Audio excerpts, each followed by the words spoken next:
성경 말씀은 마가복음 12장 18절에서 27절, 마태복음 22장 23절에서 33절, 누가복음 20장 27절에서 40절입니다. 제목은 부활 논쟁입니다.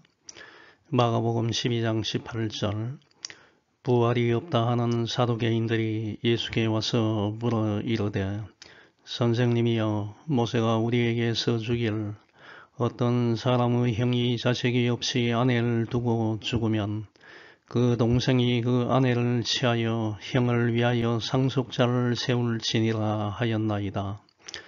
7형제가 있었는데 마지가 아내를 취하였다가 상속자가 없이 죽고, 둘째도 그 여자를 취하였다가 상속자가 없이 죽고, 셋째도 그렇게 하여 일곱이 다 상속자가 없었고 최후의 여자도 죽었나이다.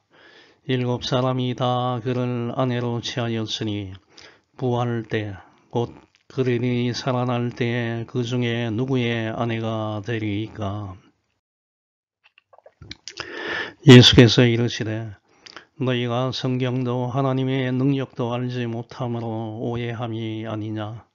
사람이 죽은 자 가운데서 살아날 때에는 장가도 아니가고 시집도 아니가고 하늘에 있는 천사들과 같으니라. 죽은 자가 살아난다는 것을 말할진대 너희가 모세의 책 중 가시나무 들기에 관한 글에 하나님께서 모세에게 이르시되 나는 아브라함의 하나님이요 이삭의 하나님이요 야곱의 하나님이로라 하신 말씀을 읽어보지 못하였느냐. 하나님은 죽은 자의 하나님이 아니요 산 자의 하나님이시라. 너희가 크게 오해하였도다 하시니라. 오늘 본문은 죽은 사람이 다시 살아나는 부활에 관한 말씀입니다. 여러분은 이 세상에서의 삶이 전부라고 생각합니까? 내가 이 세상을 살다가 죽으면 모든 것이 끝난다라고 생각합니까? 일부의 사람들은 어떤 고통이나 힘든 일이 닥치면 자살로 생을 마감합니다. 요즘 뉴스에 자주 나오는데 일부 사회 공직자들은 자신들의 비위가 드러나면 높은 산이나 아파트에 올라가서 극단적인 선택을 함으로써 생을 마감하고 있습니다. 이런 사람들이 자살하는 행위는 죽으면 모든 것이 끝난다고 생각하기 때문일 것입니다. 하지만 성경은 분명히 말하고 있습니다. 죽음으로 모든 것이 끝나는 것이 아니라 이제 새로운 생애가 시작된다는 것입니다. 전능하시고 영원히 살아계신 하나님 앞에는 죽음이라는 개념은 없습니다. 하나님 앞에서 인간의 죽음은 단지 옷을 갈아입는 행위에 불과합니다. 썩고 부패된 만물을 하나님은 새롭게 만드십니다. 십자가에서 죽으신 예수님께서 3일 만에 부활하신 것처럼 예수님을 나의 구세주로 영접하고 믿는 사람들은 죽은 다음에 생명의 부활을 맞이하게 됩니다. 이 부활의 소망을 기억하면서 오늘 본문 말씀을 상고해 보겠습니다. 예수님을 의미하고 제거하려는 유대 종교 지도자들의 도전은 계속 이어졌습니다. 먼저 대제사장들과 서기관들과 장로들은 예수님의 건세가 어디에서 나오는지를 질문함으로써 첫 번째 도전을 하였고, 두 번째로 바리새인들과 헤롯 당원들은 가이사 로마 황제에게 세금을 바치는 것이 옳습니까? 옳지 않습니까? 라는 랍세에 대한 문제로 도전을 하였습니다. 하지만 유대 종교 지도자들의 이러한 도전은 처참한 실패로 돌아갔습니다. 이번에는 사두개인들이 부활에 대한 문제를 들고 예수님을 찾아왔습니다. 이 당시에 유대인 사이에는 대표적인 세 종파가 있었습니다. 율법과 형식을 중요시 여기는 바리새파, 엄격한 규칙을 정하여 고행의 삶을 살았던 에세네파, 그리고 부활이 없다는 사두개파, 즉 바리새파, 에세네파, 사두개파 세 종파가 있었습니다. 사두개파 사람들, 즉 사두개인들은 구약시대 다윗 왕 때 대제사장이었던 사독의 후손들과 그들의 추종자를 지칭합니다. 사두개파는 마카비 혁명 시대에 생겨나서 AD 70년에 예루살렘이 멸망할 때까지 유대교의 큰 분파를 형성했습니다. 여기서 마카비 혁명은 BC 166년에서 143년도에 있었습니다. 셀류쿠스 왕조가 유대 지역을 헬라화하려고 하자 이에 반발하여 일어난 유대인들의 독립운동입니다. 이때 마카비가 주동이 되어 셀류쿠스 왕조에 대한 독립투쟁을 적극적으로 전개하였습니다. BC 164년에는 예루살렘에 입성하여 시리아인들에 의하여 더럽혀진 성전을 탈환하여 율법의 규례대로 정화시켰는데 이것을 마카비 혁명이라고 부릅니다.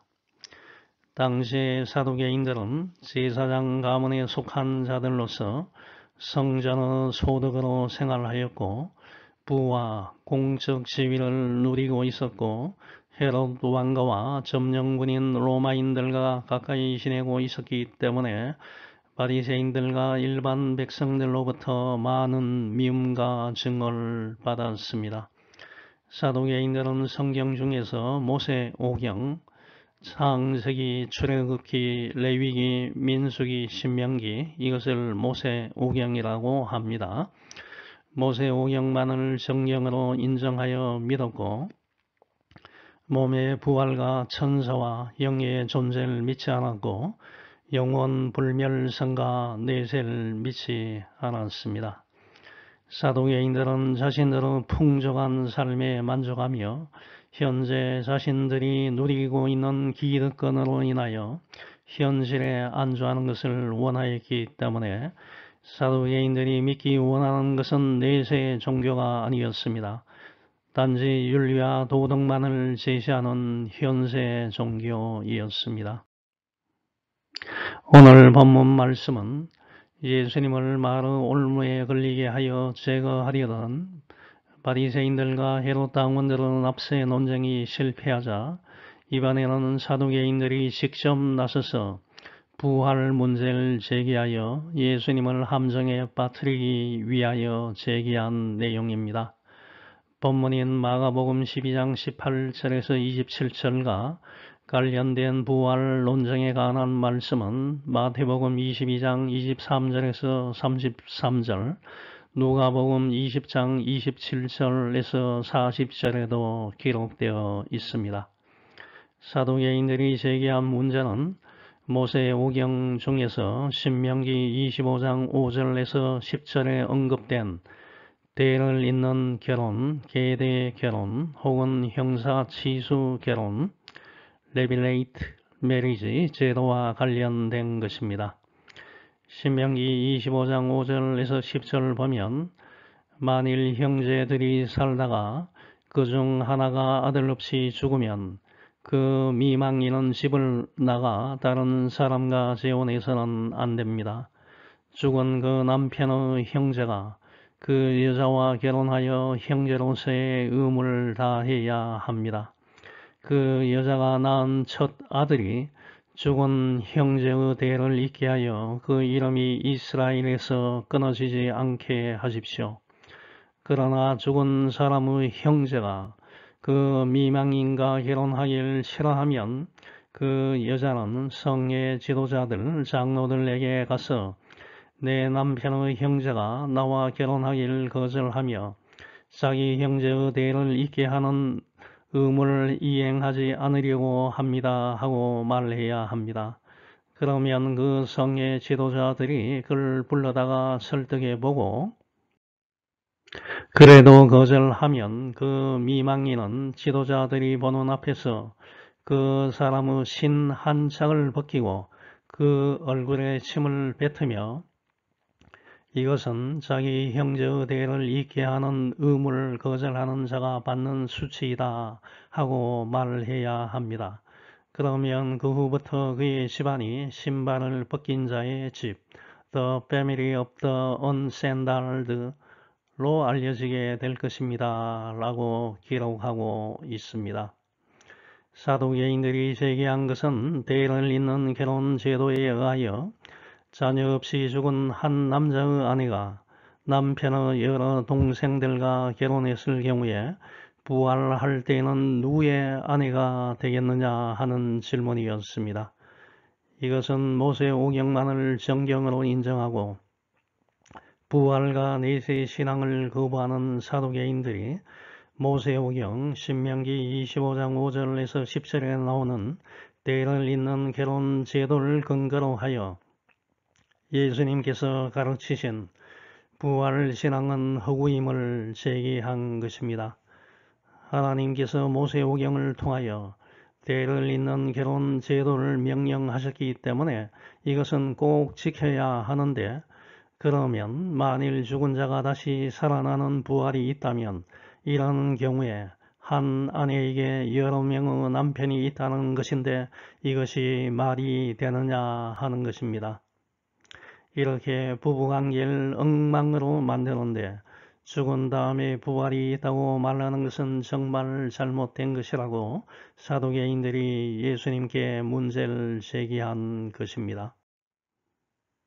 예수님은 이런 사두개인들의 주장에 대하여 그들이 부활을 잘못 이해하였고 성경과 하나님의 능력을 알지 못하기 때문에 발생한 것이라고 말씀하시면서 결혼 제도는 오직 이 세상에만 속한 제도이고 부활 때는 결혼도 없고 천사들과 같이 된다고 말씀하심으로써 부활 후에 몸과 생활이 근본적으로 달라질 것을 설명하셨고 영적 세계에 대한 사두개인들의 무지를 폭로하고 그들의 도전을 물리치셨습니다. 오늘 본문 말씀을 통하여 다양하고 집요한 사단의 공격을 물리치고 항상 성경 말씀을 읽고 기도의 생활을 하겠다고 다짐하는 시간이 되면 좋겠습니다. 첫 번째, 누구든지 성경을 자기대로 자기 마음대로 해석해서는 안 됩니다. 마가복음 12장 18절에서 23절, 마태복음 22장 23절에서 28절, 누가복음 20장 27절에서 33절 보면 부활이 없다고 주장하는 사두개인들이 예수님을 찾아와서 부활의 허구성을 드러내기 위한 질문을 하였습니다. 사두개인들은 모세오경에 언급된 대를 잇는 결혼 제도를 근거로 하여 7형제가 한 아내에게 장가를 든 특이한 상황을 가정하여 이런 경우에 그 여성은 부활한 후에 7형제 중에서 누구의 아내가 되겠느냐라고 문제를 제기했습니다. 대를 잇는 결혼 제도가 이스라엘 역사에서 얼마나 철저하게 준수되었는지는 정확하게 알 수 없지만 율법을 준수하던 유대인들에게는 거역할 수 없는 명령이었습니다. 창세기 38장을 보면 대를 잇는 결혼 이야기가 나옵니다. 유다는 가나안 사람 수아의 딸과 동침하여 세 아들 엘, 오난, 셀라를 낳았습니다. 장자 엘은 다말과 결혼하였는데 엘의 행위가 여호와 하나님이 보시기에 악하기 때문에 하나님께서 그를 죽이셨습니다. 그리하여 동생 오난은 아버지 유다로부터 대를 잇는 결혼의 의무를 다하라는 말을 들었으나 그는 최선을 다하지 않고 땅에 설정하는 행위를 했기 때문에 그것이 여호와 하나님께서 보시기에 악함으로 하나님께서 오난도 죽이셨다라고 기록하고 있습니다.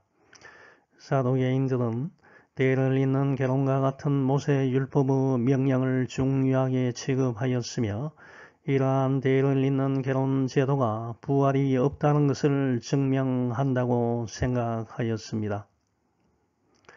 왜냐하면 만일 부활이 있다면 이러한 대를 잇는 결혼으로 인하여 발생하는 가정 질서의 파괴, 즉 일부일처 제도가 아니고 아내 한 명에 남편이 7명이 되는 칠부일처와 같은 무질서한 제도가 발생하는 것을 하나님은 원하지 않을 것이라고 보았기 때문입니다. 하지만 사도계인들이 대를 잇는 결혼 준수로 인하여 부활이 없다고 생각하는 잘못을 범하게 된 이유는 크게 두 가지로 생각할 수 있습니다. 첫 번째, 사도계인들이 성경을 자기 멋대로 자의적으로 해석했기 때문입니다. 성경을 자기 중심적으로 해석하면 이러한 잘못을 범하게 되어 있습니다. 베드로후서 1장 20, 21절 보면 먼저 알아야 할 것은 성경의 예언을 자기 멋대로 해석해서는 안 된다는 점입니다. 예언은 결코 사람의 뜻에서 나온 것이 아니라 성령님의 감동을 받은 사람들이 하나님에게 받아 말한 것이기 때문입니다. 라고 분명하게 말하고 있습니다.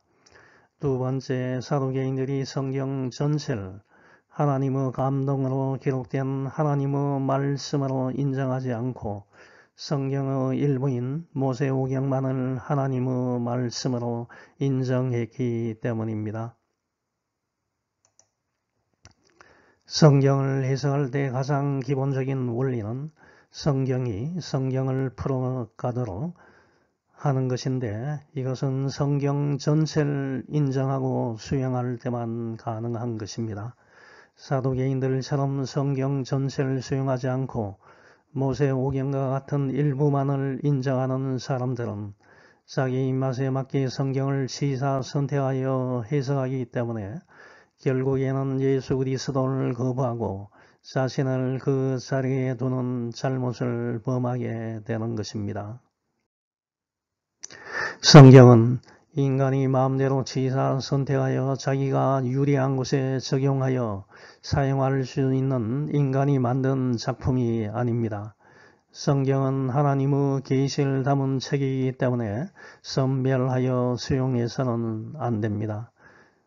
몇 년 전 코로나 사태에서 많이 드러났지만 우리 주변에 있는 이단들은 성경의 일부만을 선별하여 자기 멋대로 왜곡하여 사용하는 집단이기 때문에 여러분은 절대 여기에 현혹되어서는 안 됩니다. 디모데후서 3장 16, 17절 보면 모든 성경은 하나님의 감동으로 된 것으로 교훈과 책망과 바르게 함과 의로 교육하기에 유익하니 이는 하나님의 사람으로 온전하게 하며 모든 선한 일을 행할 능력을 갖추게 하려 함이라 라고 말하고 있습니다. 사도계인들이 부활이 없다는 것을 주장하기 위하여 대를 잇는 결혼의 황당한 예를 제시하였습니다. 이것은 실제로 있었던 일이 아니고 예수님을 올무에 빠뜨리기 위하여 현실적으로 일어날 가능성이 전혀 없는 극단적인 대를 잇는 결혼을 꾸며서 말한 것입니다. 사도계인들이 만든 논리에 하면 어느 집에 형제 7명이 살고 있었는데 그 중에서 맏형이 결혼하여 곧 죽었습니다.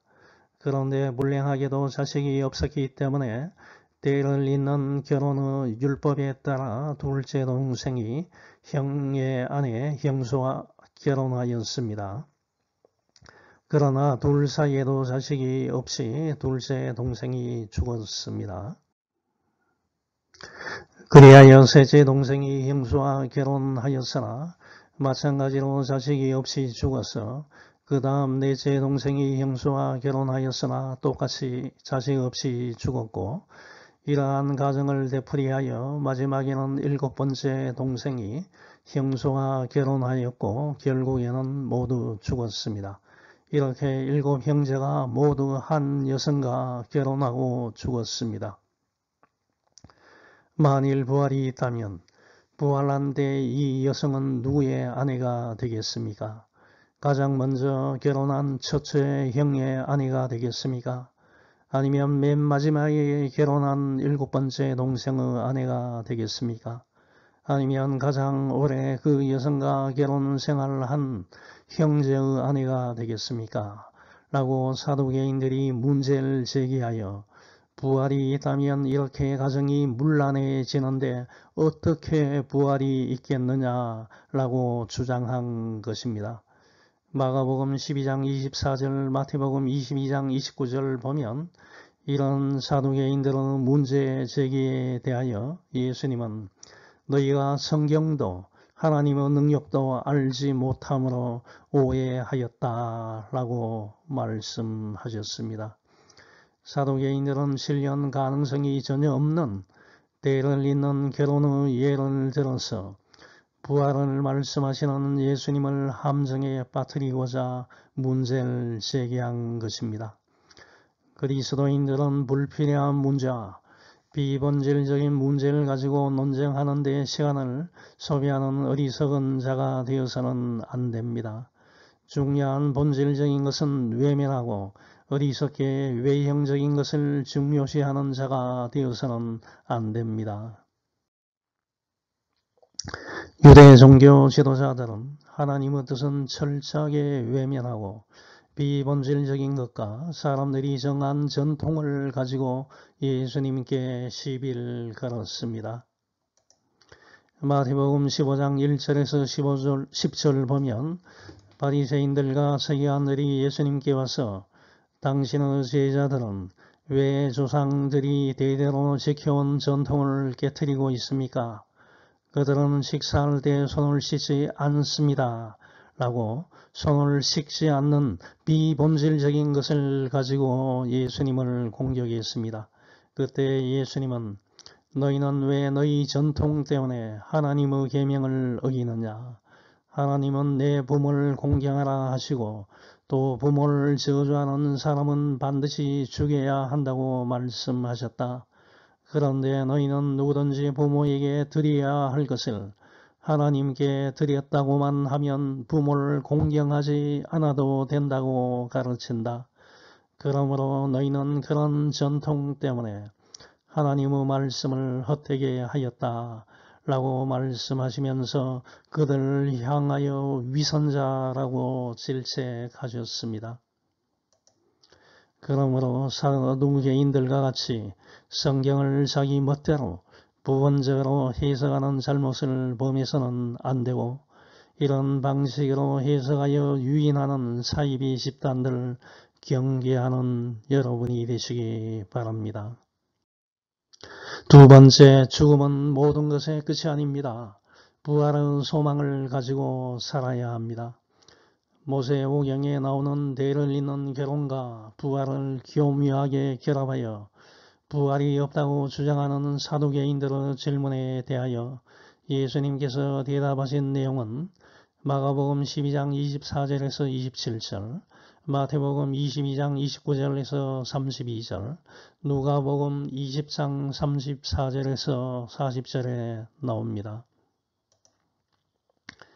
예수님은 먼저 사두개인들이 성경과 하나님의 능력을 알지 못함으로 오해한 것이라고 그들은 무지를 폭로하고 꾸짖었습니다. 사두개인들은 천사와 부활과 같은 영적 세계를 전혀 믿지 않았고 하나님의 능력을 알지 못했기 때문에 불신앙적이고 유치하기 짝이 없는 질문을 한 것입니다. 사두개인들은 어리석게도 성경 말씀을 전부 인정하지 않고 모세오경만 인정하였고 이 땅에서 이루어지는 일을 가지고 하늘에서 이루어지는 일을 이해하려고 한 잘못을 범한 것입니다. 영적인 것은 오직 영적인 것으로만 분별할 수 있기 때문에 믿음의 안목과 겸손의 자세를 가져야 합니다. 고린도전서 2장 10절에서 16절 보면 하나님께서는 성령님을 통해 그 비밀을 우리에게 알려주셨습니다. 성령님은 모든 것을 살피심으로 하나님의 깊은 것까지도 알아내십니다. 사람의 생각을 그 속에 있는 영 외에는 아무도 알 수 없듯이 하나님의 생각도 하나님의 영 외에는 아무도 알지 못합니다. 우리는 세상의 영을 받지 않고 하나님께서 주신 성령을 받았습니다. 이것은 하나님이 우리에게 은혜로 주신 선물, 우리가 알 수 있도록 하기 위한 것입니다. 이것을 말하는 데에도 우리는 인간의 지혜에서 난 말로 하지 않고 성령님이 가르치신 말로 합니다. 다시 말해서 영적인 진리는 영적인 말로 설명하는 것입니다. 거듭나지 못한 자연인은 하나님의 성령이 주시는 것을 받아들이지 않습니다. 그런 것은 영적으로만 이해할 수 있는 것이기 때문에 그들에게는 어리석게 보일 뿐만 아니라 그들은 그것을 깨달을 수도 없습니다. 영적인 사람은 모든 것을 제대로 평가하지만 세상 사람은 그를 제대로 평가하지 못합니다. 성경에도 누가 주의 마음을 알아서 주를 가르칠 수 있겠는가 라고 하지 않았습니까? 그러나 우리는 그리스도의 마음을 가졌습니다 라고 말하고 있습니다. 사도계인들은 유대교의 큰 한 분파를 형성하고 백성들을 가르치고 있었지만 그들은 성경과 하나님의 능력을 제대로 알지 못한 사람들이었습니다. 모세오경만을 성경으로 인정하는 사람들이 얼마나 편협되게 성경을 가르치지 않겠습니까? 색안경을 끼고 사물을 보면 정확하게 사물의 색깔을 구별하기 어렵듯이 성경과 신앙에 있어서 편견이라는 색안경을 끼고 있는 사람들이 올바르게 성경을 가르칠 수 있겠습니까? 사도계인들은 죽은 다음의 내세의 삶을 현세의 삶이 연장되는 것으로 이해하여 부활 때에도 여전히 장가가고 시집가는 일이 있을 것으로 생각하였습니다. 이 세상에 살고 있을 때와 마찬가지로 부활을 한 이후에도 누구의 아내 혹은 누구의 남편으로 있을 것으로 생각하였던 것입니다. 하지만 예수님은 마가복음 12장 25절과 마태복음 22장 30절에서 사람이 죽은 자 가운데서 살아날 때는 즉 부활할 때는 장가도 가지 아니하고 시집도 가지 아니하고 하늘에 있는 천사들과 같이 된다고 말씀하셨고 누가복음의 저자 누가는 누가복음 20장 34절에서 36절에서 이 세상과 부활 이후 세상을 비교하는 더욱 논리적인 말로서 사도계인들의 잘못을 지적하였습니다. 이 세상의 자녀들, 즉 이 세상에서 살아가고 있는 모든 사람들은 장가도 가고 시집도 가되 저 세상과 및 죽은 자 가운데서 부활함을 얻기에 합당히 여김을 받은 자들은 장가가고 시집가는 일이 없으며 그들은 다시 죽을 수도 없나니 이는 천사와 동등이요 부활의 자녀로서 하나님의 자녀임이라고 기록하였습니다. 결혼 제도는 이 세상에 속한 제도입니다. 하나님은 인간을 보존하고 번식시키기 위하여 결혼 제도를 제정하셨기 때문에 결혼 제도는 이 땅에서는 소중하고 아름다운 제도입니다. 하지만 천국은 죽음이 없는 곳이기 때문에 인간을 보존하고 번식시킬 결혼 제도가 필요 없습니다.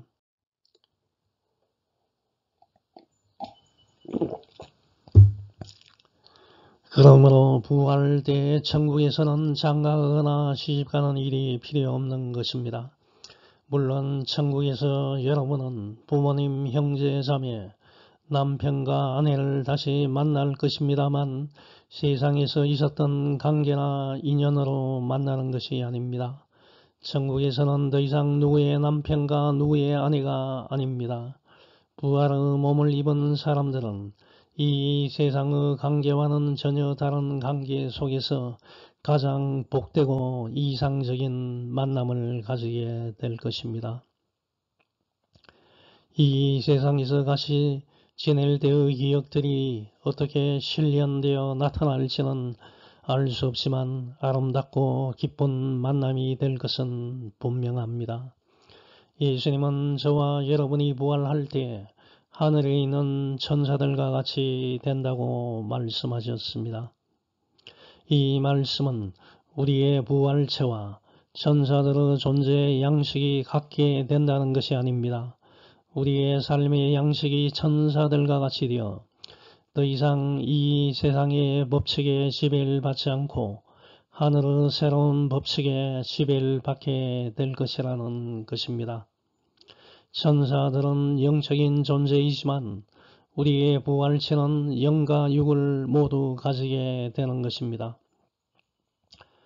고린도전서 15장 35절에서 58절 보면 죽음 이후에 변화될 우리의 부활체에 대하여 자세히 기록되어 있습니다. 죽은 사람이 어떻게 다시 살아나며 어떤 몸을 갖게 됩니까? 하고 묻는 사람이 있을지 모르지만 그것은 어리석은 질문입니다. 여러분이 뿌리는 씨가 죽지 않으면 살아나지 못합니다. 여러분이 뿌리는 것은 형체를 갖춘 식물이 아니라 밀리나 그 밖에 다른 씨앗입니다. 그러나 하나님이 자기가 원하시는 대로 그 씨앗 하나하나에 본래의 형체를 주십니다. 육체라 해서 다 같은 것이 아니라 사람의 육체와 짐승의 육체와 새의 육체와 물고기의 육체가 각각 다릅니다. 하늘의 형체도 있고 땅의 형체도 있으나 그 영광이 각각 다르며 해와 달과 별의 영광이 다르고 별과 별의 영광도 다릅니다. 죽은 사람들의 부활도 이와 같습니다. 몸은 묻히면 썩지만 썩지 않을 것으로 다시 살아납니다. 선한 몸으로 묻히지만 영광스러운 몸으로 다시 살아나며 약한 몸으로 묻히지만 강한 몸으로 다시 삽니다. 육체의 몸으로 묻히지만 영의 몸으로 다시 살아납니다. 육체의 몸이 있으면 영의 몸도 있는 것입니다. 성경에 첫사람 아담은 산 존재가 되었다 라고 쓰여 있으나 마지막 아담인 그리스도는 생명을 주시는 영이 되셨습니다. 그러나 영적인 것보다 육적인 것이 먼저 왔으며 그 다음에 영적인 것이 왔습니다. 첫사람 아담은 땅에서 흙으로 빚어졌지만 둘째 사람 예수님은 하늘에서 오셨습니다. 흙에 속한 사람들은 흙으로 만들어진 아담과 같고 하늘에 속한 사람들은 하늘에서 오신 그리스도와 같습니다. 우리가 지금은 흙으로 빚은 사람의 몸을 지니고 있으나 언젠가는 하늘에서 오신 그리스도와 같은 몸을 갖게 될 것입니다. 형제 여러분, 내가 여러분에게 말하지만 살과 피는 하나님의 나라를 물려받을 수 없으며 또 썩을 것은 썩지 않을 것을 물려받을 수 없습니다. 내가 이제 한 가지 비밀을 말하겠습니다. 그것은 우리가 죽지 않고 모두 변화된다는 것입니다. 마지막 나팔 소리가 울릴 때 눈 깜짝할 사이에 죽은 사람들이 썩지 않을 사람으로 다시 살아날 것이며 우리는 모두 변화될 것입니다. 이 썩을 것이 썩지 않을 몸을 입고 이 죽을 것이 죽지 않을 몸을 입을 수밖에 없습니다. 이런 일이 일어날 때에는 승리가 죽음을 삼켜버렸다 라는 성경 말씀이 이루어질 것입니다. 죽음아 너의 승리가 어디 있느냐? 죽음아 내가 쏘는 것이 어디 있느냐? 죽음이 쏘는 것은 죄이며 죄의 힘은 율법입니다. 그러나 우리 주 예수 그리스도를 통해 우리에게 승리를 주시는 하나님께 감사합시다. 나의 사랑하는 형제 여러분, 그러므로 굳게 서서 흔들리지 말고 항상 주님의 일에 열심을 다하십시오. 주님을 위한 여러분의 수고는 결코 헛되지 않을 것입니다. 라고 기록하고 있습니다.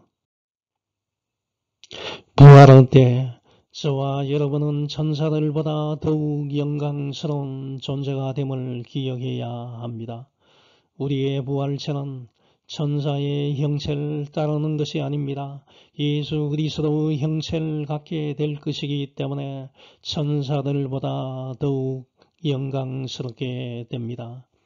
빌립보서 3장 18절에서 21절에서 사도 바울은 눈물 흘리면서 말하고 있습니다. 여러분에게 내가 여러 번 말했고 이제도 눈물 흘리며 말하지만 많은 사람들이 그리스도의 십자가의 원수가 되어 살고 있습니다. 그들은 마지막은 멸망입니다. 그들은 육체의 욕망을 자기들의 신으로 삼고 수치를 영광으로 알며 세상적인 일만 생각합니다. 그러나 우리의 시민권은 하늘에 있습니다. 그리고 우리는 우리의 구주이신 주 예수 그리스도께서 그곳에서 다시 오실 것을 기다리고 있습니다. 그분이 오시면 모든 것을 자기에게 복종시킬 수 있는 그 능력으로 우리의 선한 몸을 변화시켜 자기의 영광스러운 몸과 같게 하실 것입니다. 라고 말하고 있습니다. 또한 부활할 때 우리는 하나님의 상속자가 되기 때문에 천사보다 더욱 영광스러운 존재가 됩니다. 로마서 8장 17절 보면 우리가 하나님의 자녀라면 하나님의 상속자로서 그리스도와 공동 상속인이 되는 것입니다. 그러므로 우리가 그리스도와 함께 영광을 받으려면 그분과 함께 고난도 받아야 합니다. 라고 말하고 있습니다. 저와 여러분은 장차 하나님의 나라를 유업으로 이을 하나님의 상속자입니다만 천사는 하나님의 상속자가 아닙니다. 히브리서 1장 14절 보면 천사들은 모두 섬기는 영들이며 앞으로 구원받을 사람들을 섬기라고 하나님이 보내신 일꾼에 불과합니다. 라고 말하고 있습니다. 물론 이 세상에 사는 동안에 우리가 죄로 오염된 더러운 육체를 입고 있기 때문에 천사보다 영광스러운 존재라고 말할 수 없습니다. 시편 8장 4, 5절 보면 사람이 무엇인데 주께서 그를 생각하시며 사람의 아들이 무엇인데 주께서 그를 돌보십니까? 주께서는 그를 천사보다 조금 못하게 하시고 영광과 존귀의 간을 그에게 씌우셨습니다.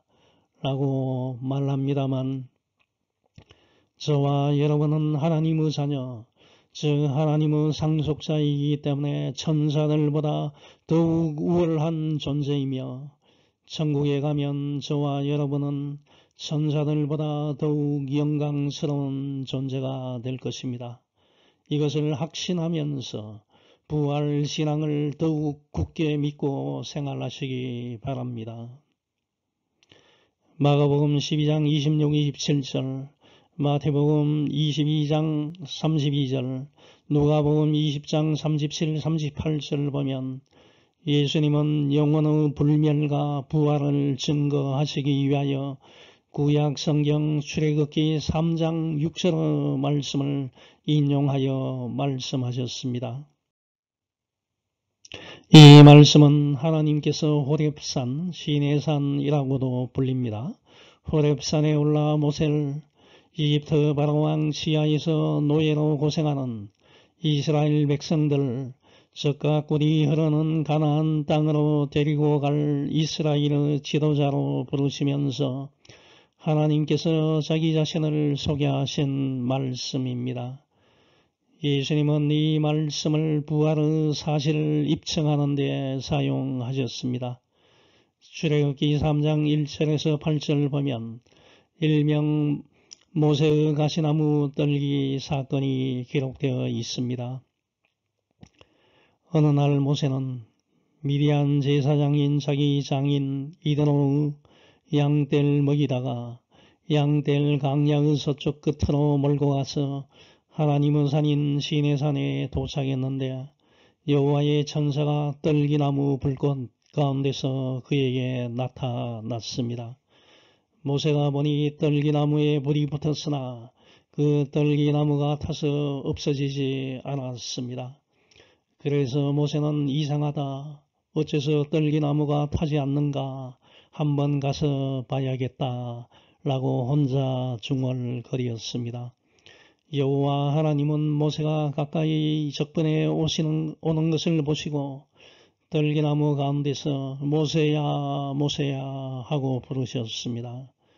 모세가 내가 여기 있습니다 라고 대답하자 하나님이 그에게 더 이상 가까이 오지 말라. 내가 선 곳은 거룩한 땅이다. 신을 벗어라. 나는 내 조상의 하나님 곧 아브라함의 하나님, 이삭의 하나님, 야곱의 하나님이다 라고 말씀하셨습니다. I am the God of your father, the God of Abraham, the God of Isaac and the God of 야곱이라고 말씀하셨습니다. 그 말을 들은 모세는 하나님 뵙는 것이 두려워 얼굴을 가리었고 그때 하나님께서 나는 내 백성이 이집트에서 학대받는 것을 똑똑히 보았고 잔인한 감독자들에게 구해달라고 부르짖는 그들의 부르짖음을 들었으며 그들의 고통에 대해서도 알고 있다. 그래서 내가 내려와 그들을 이집트 사람들의 손에서 구출하고 그 땅에서 이끌어내어 아름답고 넓은 땅, 곧 가나안족, 헷족, 아모리족, 브리스족, 히위족, 여부수족이 살고 있는 기름지고 비옥한 땅으로 인도하려고 한다 라고 말씀하셨습니다. 모세가 하나님께서 말씀하시는 이 말씀을 들을 때 세 열정인 아브라함, 이삭, 야곱은 이미 죽어서 무덤 속에서 유골도 찾지 못할 만큼 오랜 시간이 지났습니다만 하나님께서는 이미 죽은 사람들의 이름을 거론하시면서 마치 그들이 살아있는 사람처럼 현재형으로 말씀하셨습니다. 나는 아브라함의 하나님이요 이삭의 하나님이요 야곱의 하나님이다. 세 열조가 이미 현세에서는 죽었으나 내세에는 살아있다는 것입니다. 우리와 같은 사람들의 입장에서 볼 때 아브라함과 이삭과 야곱은 과거에 죽었고 지금은 죽은 상태에 있지만 하나님의 입장에서 보았을 때는 살아있는 상태에 있다는 것입니다. 즉 하나님은 아브라함과 이삭과 야곱을 살아있는 존재로 규정하셨습니다. 비록 아브라함과 이삭과 야곱의 몸은 죽었으나 영혼은 살아서 마지막 부활 때를 기다리고 있음을 분명하게 보여주신 것입니다. 왜냐하면 마가복음 12장 27절, 마태복음 22장 32절에 기록된 바와 같이 하나님은 죽은 자의 하나님이 아니요 살아있는 자의 하나님이시기 때문입니다. 여기서 살아있는 자의 하나님이라는 말은 하나님은 자신의 백성들에게 참된 생명을 주시며 백성들과 교제하시는 분이라는 의미입니다. 아브라함과 이삭과 야곱은 죽은 사람들이 아니라 현재 하나님께서 주신 생명을 누리면서 하나님과 교제하고 있는 부활한 사람들입니다. 그러므로 나는 아브라함의 하나님이요 이삭의 하나님이요 야곱의 하나님이다 라고 말하는 출애굽기 3장 6절의 말씀은 사도계인들이 성경에 대해 무죄하다는 것을 드러내는 말이며 사도계인들이 부활이 없다고 주장하는 것은 헛된 것임을 알게 하는 말이고 부활을 인정하게 만드는 증거가 되는 것입니다. 마가복음과 마태복음에는 기록되어 있지 않지만 누가복음 20장 38절을 보면 하나님은 죽은 자의 하나님이 아니요 살아있는 자의 하나님이시라. 하나님에게는 모든 사람이 살았느니라 라는 표현이 있습니다. 이것은 이 세상에서 죽어서 없어진 사람들이 모두 부활하기 때문에 영원하고 전능하신 하나님의 눈에는 모든 사람이 살아있다는 것을 의미하는 죽은 자의 부활에 대한 결론입니다. 즉 하나님과 관계를 맺을 수 있는 사람은 죽은 자가 아니라 살아있는 사람입니다.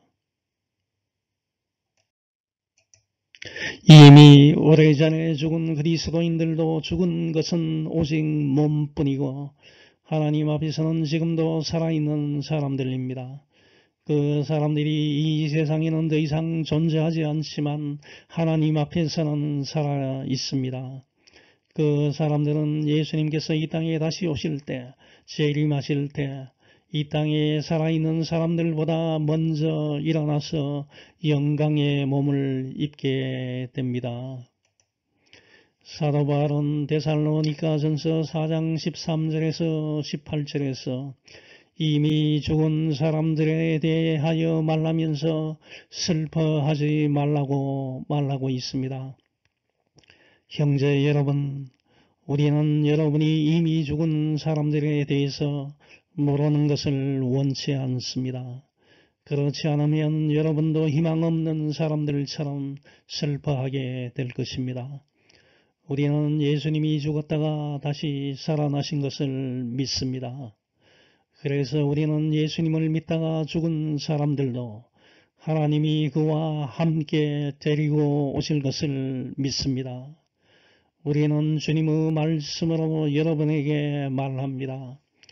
주님이 재림하실 때까지 우리 살아남은 자들도 이미 죽은 사람들보다 앞서지 못할 것입니다. 그것은 주님이 호령, 천사장의 소리와 하나님의 나팔 소리와 함께 하늘에서 내려오실 때 그리스도를 믿다가 죽은 사람들이 먼저 부활할 것이기 때문입니다. 그 후에 우리 살아남은 사람들도 그들과 함께 구름 속으로 끌려 올라가 공중에서 주님을 만나 영원히 주님과 함께 있게 될 것입니다. 그러므로 여러분은 이런 말로 서로 위로하십시오 라고 말하고 있습니다. 그러므로 주 안에서 예수님을 믿고 있다가 죽은 사람들은 복이 있는 사람들입니다. 그들은 이 땅에서 모든 수고를 마치고 부활의 몸을 입을 때까지 지금 안식을 누리고 있습니다.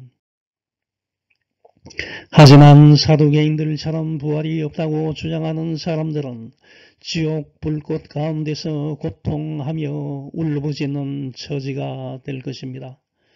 사람들이 부활을 인정하든 혹은 부인하든 부활은 반드시 일어나게 됩니다.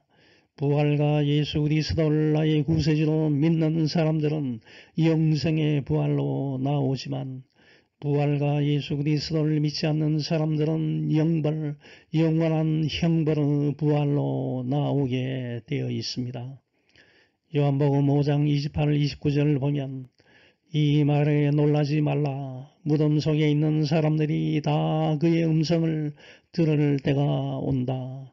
선한 일을 한 사람들은 부활하여 생명을 얻고 악한 일을 한 사람들은 부활하여 심판을 받는다 라고 말하고 있습니다.